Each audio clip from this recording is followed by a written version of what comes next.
Saludos desde el sur de Quebec, en Canadá.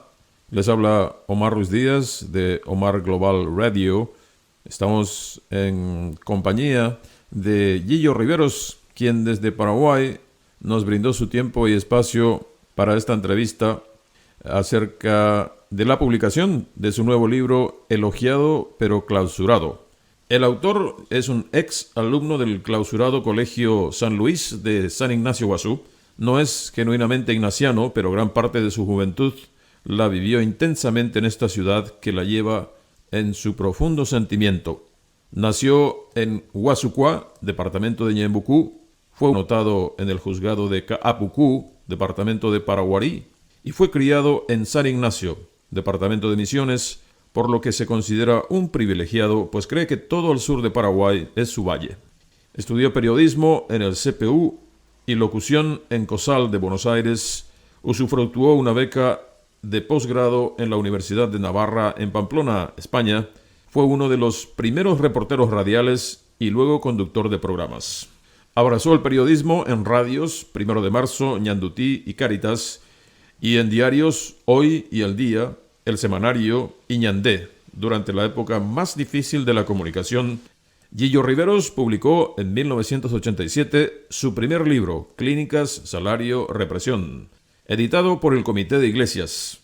El texto es un documentado relato de las manifestaciones por las reivindicaciones salariales y otros derechos durante la década del 80. Se trata de la lucha en el tramo final de la dictadura que derivaron en represiones callejeras, detenciones y torturas de médicos, estudiantes de medicina y enfermeras. Saludos, Gillo, ¿qué tal? Cuéntanos de qué se trata tu libro que acabas de publicar. El libro Elogiado pero clausurado es un relato de la forma como se ha llevado, cómo la dictadura ha maltratado a la educación. Porque aquí este colegio ha sido de los jesuitas en el pueblo de San Ignacio de las Misiones en República del Paraguay, cabecera de las antiguas reducciones jesuíticas del año 1609 hasta el año 1767, año de la expulsión de los jesuitas. Luego regresan ellos en el siglo XX y, entre otras actividades, fundan también otra vez el colegio jesuítico en el año 1962. Y este dura solamente 9 años, hasta el año 1970. Y como los jesuitas aplicaban enseñanza de avanzada, que no le interesaba mucho eso a la dictadura, pero principalmente cuando los jesuitas mostraban a los campesinos y a los estudiantes la realidad social y política paraguaya, entonces sí, a la dictadura estronista de aquel entonces le molestaba, y por ahí vinieron los conflictos que desencadenaron entonces en la clausura del Colegio Omar.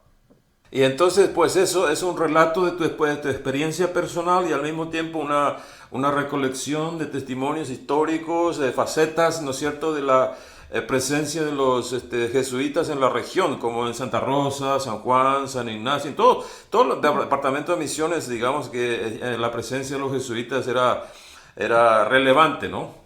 Asimismo, Omar, el libro en realidad abre un contexto histórico desde la fundación de San Ignacio, pero todo breve referencia, todas son breves referencias. Y luego desemboca ya en lo que ha sido la vida del colegio.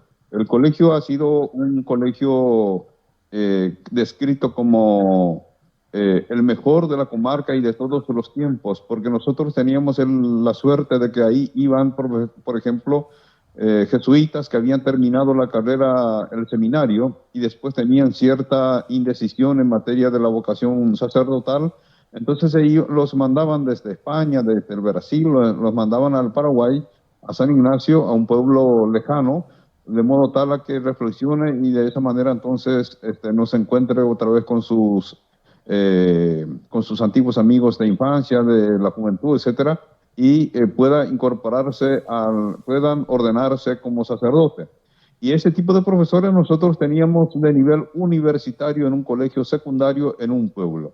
Y eso motivó que el colegio saltara en esplendor académico.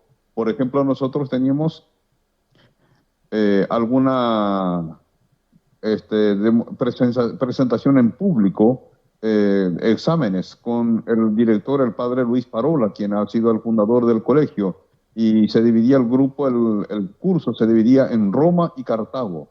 Y yo, por ejemplo, tenía mi asiento y delante de mi asiento estaba mi compañero Omar Ruiz Díaz. Y entonces había una pregunta que se me hacía el director sobre historia o sobre matemática, física, química, lo que fuese. Si yo no respondía bien, tenía que responder Omar. Y Omar, entonces, si era de Roma, entonces era un punto para Roma. Y así competíamos en público. Y eso, aparte de un ejercicio para el desenvolvimiento en público, también significaba un gran esfuerzo intelectual del alumno que, aunque no quisiera estudiar, se veía obligado a hacerlo porque no quería pasar vergüenza ante el público, por ejemplo. Ajá. Y Gillo, entonces tú para la concepción, el desarrollo de este texto, de este libro, has podido conversar con otras personas que eran tus compañeros de clase, por ejemplo, en aquella época. Has podido... básicamente, ¿es un libro completamente autobiográfico o tiene algo de ficción también? ¿Cómo es? No tiene nada de ficción. Es un libro que relata, las primeras partes se relata la historia de San Ignacio y un poco de los jesuitas, pero siempre el hilo conductor es el colegio. Y después ya viene lo que nosotros hemos vivido, en donde hay vivencias mías y de mis compañeros, que por supuesto los recuerdo perfectamente. Y hay otras que están totalmente documentadas, que los he obtenido de la Secretaría Jesuítica de la Curia aquí en Asunción, que han documentado totalmente todas las cartas del provincial al ministro de Educación de aquel entonces, Raúl Peña, de Peña al obispo, del obispo al director del colegio cuya firma ha sido anulada el 7 de septiembre del año 1970, y eso fue lo que desencadenó todo el conflicto que finalmente terminó con la clausura. O sea, todo está totalmente documentado, Omar, con los archivos de esta secretaría y asimismo también con otras bibliografías de otros libros y fundamentalmente nuestras vivencias, nuestros testimonios.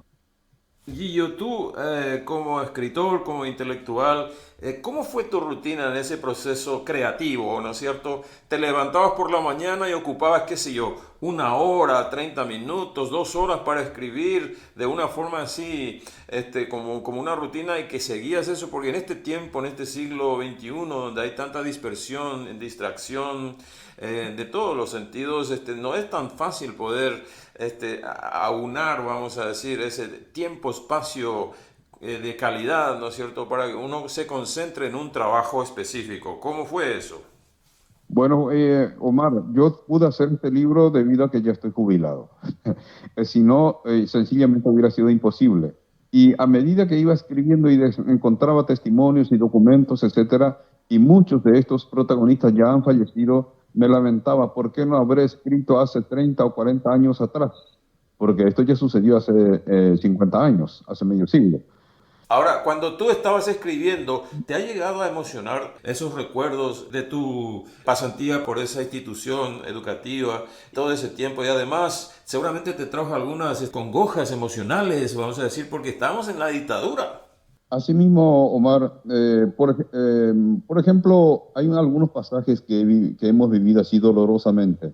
Yo, por ejemplo, estudié hasta el tercer curso básico en la Escuela Normal de Profesores número 13 estatal, dirigida por directoras y profesores que son colorados, estronistas, combatientes y fundamentalmente primero colorado y cualquier otra cosa, ¿verdad? O sea, oficialistas. Después del cuarto curso al sexto lo hice en el Colegio San Luis. Pero para mí todavía quedaba muy latente afectivamente lo que ha sido la escuela normal, independientemente de cualquier otra cosa. Y en un momento del conflicto, la dictadura designa a un odontólogo militar de nombre Alén Espínola para que sea el interventor de nuestro colegio. Y él quiso venir a nuestro colegio y las autoridades le dijeron no le vamos a recibir a una persona que viene a cometer arbitrariedades en nuestro colegio. Y entonces la reunión se realizó en una de las aulas de la escuela normal, en uno de los pocos pabellones cortitos, chiquititos, un poco más nuevos. Y para el efecto nosotros nos reunimos, alumnos, padres y profesores del Colegio San Luis, que quedaba a una cuadra nada más de la escuela normal, y de ahí marchamos todos juntos y vamos y ocupamos y debatimos con el representante del oficialismo, que es un coronel médico. ¿Y por qué reafirmo esto? Porque este hombre, en un acto eminentemente académico, vino con su uniforme verde olivo militar, solamente con el fin de infundir miedo, de infundir prepotencia y arbitrariedad, para que ya nadie le diga nada, porque el militarismo representaba represión, representaba soberbia, representaba todo en la vivencia de la dictadura. Y este hombre se hizo esa reunión, y cuando se hizo esa reunión, varias ex maestras mías, es decir, todos los docentes de la escuela normal, vinieron como chusma a ubicarse en la ventana para presenciar las deliberaciones o el debate con el Espínola y sus secuaces. Entonces, de repente, voy a tener que recurrir a nuestra autóctono lengua, pero voy a traducir. Una de las profesoras, llamada Luisa Cálcena de Fornerón, que era nuestra defensora, dijo: por favor, queremos saber qué hacen esas personas que no tienen nada que ver en la ventana. Y una de las profesoras comentó: Peina con Luisa ñanemos ese mañanderogawi. Ahí la profesora Luisa ya nos quiere echar de nuestra casa. Bueno, y entonces yo sentí vergüenza urbana, vergüenza cívica por esa maestra que ha sido mi maestra y que también me ha enseñado bastante, y sin embargo en ese momento toda la buena imagen que yo tenía de esa profesora se vino abajo. Era un castillo de naipes, un castillo de barro nada más, o castillo de arena nada más. No servía para nada. Bueno, y después traspusimos el patio de la Escuela Normal de Profesores número 13 y cruzamos debajo de frondosos árboles de jacarandá en esa escuela. Y a mí me trajo que y pensé en ese momento, en esta sombra nosotros cuántos recreos, cuántas alegrías infantiles y juveniles hemos tenido.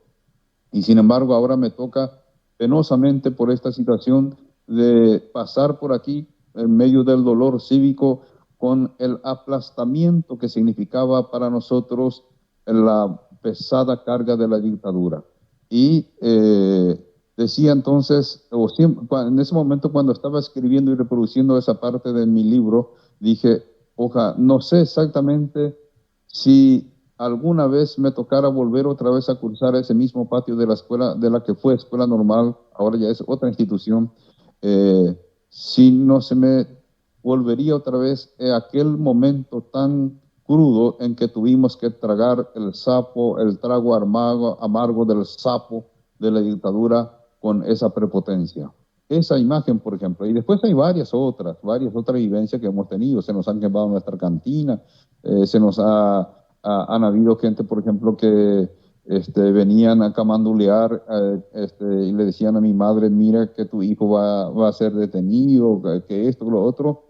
Es decir, las guerras de nervios propias de un conventillo, y que están un poco, que en ese momento nos ubicaban un poco más acá de Macondo. San Ignacio, ¿no es cierto? San Ignacio Misiones. Así mismo, San Ignacio Misiones, sí. San Ignacio Misiones es el primer pueblo fundado por los jesuitas en las reducciones jesuíticas que comenzaban en el río Tebicuarú. Formaba parte después el territorio entre los ríos Paraná, Uruguay, y también una marca a izquierda del río Uruguay y gran parte de lo que hoy es Brasil. Esa era la franja territorial de los jesuitas, cuyo pueblo de cabecera, no le llamaban capital, pero pueblo de cabecera era San Ignacio, el primer pueblo que ha sido fundado por el sacerdote jesuita Marcial de Lorenzana. En tu libro aparece también seguramente los pueblos aledaños, como por ejemplo Santa María, Santa Rosa.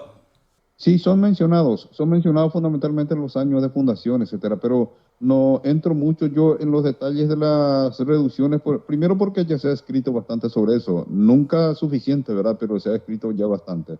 Son mencionados en qué año ha sido fundado Santa Rosa, que una expedición que partió de Santa María, etcétera, y quién vivió en, por ejemplo, el científico francés Bonpland vivió en Santa María, el escritor español Rafael Barré vivió un tiempo en Llave-Burú, un poco más al sur de San Ignacio.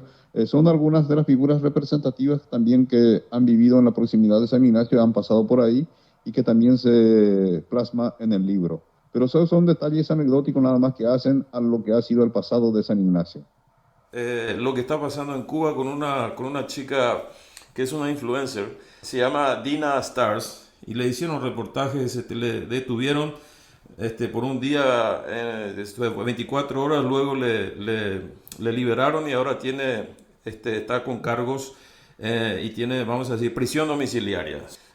Todas esas cosas que yo he pasado personalmente en tiempo de la dictadura, no es cierto, terrible. Es más, yo tenía un padre que era un policía, represor, no nos dábamos cuenta de las cosas y sin embargo Mm, Cuba sigue existiendo como tal. Y tú cuando escribes un mm. libro así, de esta forma, ¿no te hace pensar un poco en para mí es una dictadura, ¿no es cierto? Cuando a alguien se le detiene, se le apresa por expresar sus pensamientos de una... ¿Cómo Sí, lo sí. sientes tú? Mi criterio sobre eso, Omar, es que las dictaduras existen de derecha y de izquierda. Las dictaduras principales de derecha en nuestro continente han sido las de Alfredo Stroessner, Augusto Pinochet, Anastasio Somoza. Y las de izquierda, por ejemplo, para mí, las de Fidel Castro, su hermano Raúl. Raúl, por ejemplo, el gobierno de Venezuela, el Chávez primeramente y su sucesor, Sí. bueno, todo son Nicaragua con los Ortega. Nicaragua la misma. Entonces el libro aparece como vamos a decir, como un reflejo de lo que fue aquello, ¿no es cierto? Y el siglo XXI, ¿no es cierto? ¿Cómo te sientes como ser humano y como escritor? Asimismo, una represión de la dictadura nada menos que al humano derecho de la educación. Es decir, a la dictadura no le importaba que este fuese el mejor colegio de la comarca y reconocido. Y el propio ministro Raúl Peña, en su momento en la audiencia lo reconoció, que fue así, que era el mejor colegio. Pero cuando los jesuitas, que desde luego son grandes observadores de la realidad social y que ellos en sus homilías se los vuelcan esas inquietudes, empezaron a tocar la oreja al dictador, entonces se sacudió el dictador y bueno, vinieron la clausura del Colegio San Luis en el año 1970 en San Ignacio primeramente y después ya continuaron las feroces represiones de campesinos, torturas en centros de policíacos como el tristemente célebre de San Juan Bautista Aranjuez, por ejemplo. Yo en esa época ya no estaba en el Paraguay porque estaba realizando mi estudio de periodismo en Buenos Aires, pero yo sé que tal cosa ha sucedido, inclusive conozco familias que han sido casi diezmadas y que han sido baleadas por policías estronistas delante de sus hijos, etcétera, padres que han sido masacrados delante de su esposa, delante de sus hijos menores, etcétera. Bueno, situaciones penosas como esta, por ejemplo. Y lo que te decía es que la dictadura viene tanto de la derecha como de la izquierda. Y en nuestro continente, al menos, esas dictaduras tienen sus feroces huellas destructivas con violaciones de los derechos humanos.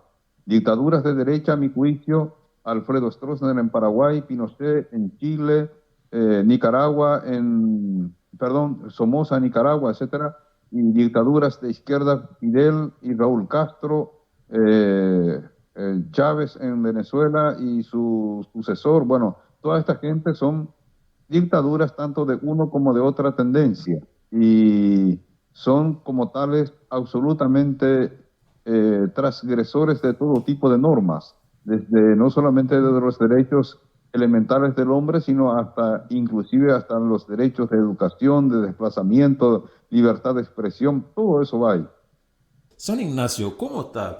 San Ignacio dentro de todo es una, como yo digo en mi propio libro, en las primeras páginas de mi libro, yo digo, por ejemplo, que San Ignacio, El escenario de sí, tu texto es el epicentro de la sí, es tu geografía emocional. exactamente, Sí. sí. Bueno, lo que quiero decir es que San Ignacio hoy se ha recuperado bastante y su ubicación estratégica le ha ayudado bastante a ser por lo menos un polo comercial importante.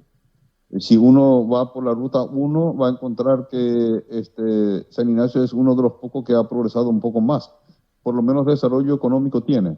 Es una zona eminentemente ganadera y agrícola, sojera y ganadera. La soja le está sacando tierra a los ganados, pero de todas maneras sigue siendo eminentemente ganadera porque esa es una fuerte tradición en Misiones. Bueno, pero además es absolutamente comercial y por lo tanto es una de las pequeñas poblaciones que ha levantado bastante. Yo en realidad vivo actualmente en Lambaré, Omar, pero voy y vengo porque tengo todavía muchos lazos familiares, económicos ahí, y entonces me tengo que ir. Me voy por lo menos 2 veces al mes y ha levantado bastante y ha sufrido también las consecuencias de las propias migraciones o el propio movimiento migratorio poblacional. Hay ignacianos que han salido de San Ignacio y hay gente de otras localidades que han ido a radicarse en San Ignacio, sobre todo la gente que ha venido de los departamentos de Ñembucú y una parte de Itapúa, se han radicado en San Ignacio y están ahí y dentro de todo está bien.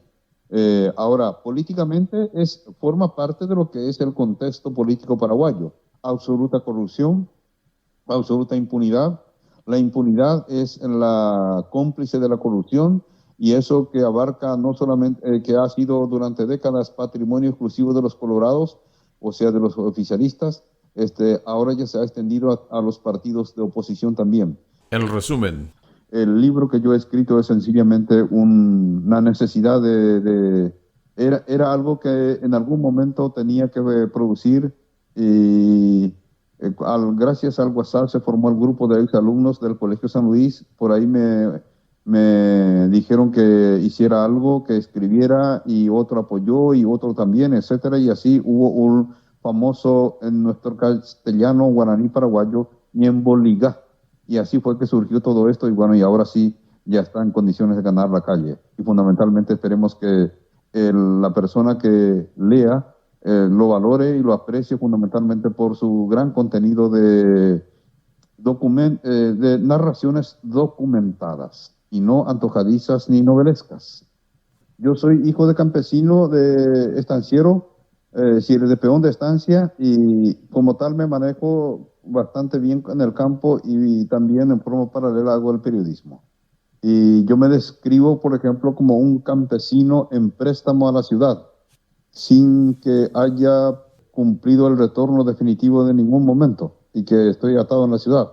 Qué Bueno, y bueno. todo eso, pero lo que pasa es que cuando estaba por terminar ese trabajo de mi memoria, surgió el tema de la historia del Colegio San Luis y me apuraron, entonces tuve que apresurar esto, porque justamente teníamos previsto de hace un año más o menos un encuentro, un gran encuentro de los exalumnos que implicaba que exalumnos tenían que viajar desde Estados Unidos, España, Buenos Aires, etcétera, para ese encuentro y justamente por la pandemia no se pudo llevar a cabo. Y ahora entonces este libro trata de, en alguna medida, cubrir parte de ese vacío para que el libro por lo menos caiga en manos de cada uno de los ex alumnos o ex compañeros del Colegio San Luis. Muy bien, muchas gracias Gillo por tu tiempo y tu espacio y te envío un gran abrazo desde aquí. Igualmente, muchas gracias. Escucha este y otros audio podcasts en Omar Global Radio, omarglobal.com. Desde Quebec, Canadá, les reportó Omar Díaz.